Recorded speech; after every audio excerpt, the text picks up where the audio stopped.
tarehe 2 ya mwezi wa 5 mwaka 2025. Wafanyakazi wa Vatican walipachika bomba katika kanisa la Sistine ambapo makardinali hukutana kumchagua Baba Mtakatifu.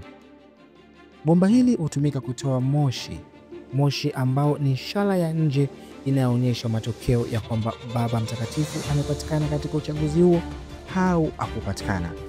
Moshi mweusi huashiria kwamba Baba Mtakatifu bado hajapatikana, lakini moshi mweupe huonyesha kwamba sasa kanisa limempata Baba Mtakatifu mwingine, na kwa awamu hii Baba Mtakatifu atakayechaguliwa atakuwa ni Baba Mtakatifu wa 267 katika mlolongo ule wa mapapa ambao tayari wamekwisha kupita.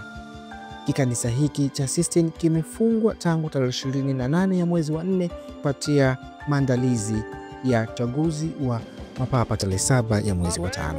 Tuendelee kuliombea kanisa letu na uchaguzi uende salama. Habemus Papam.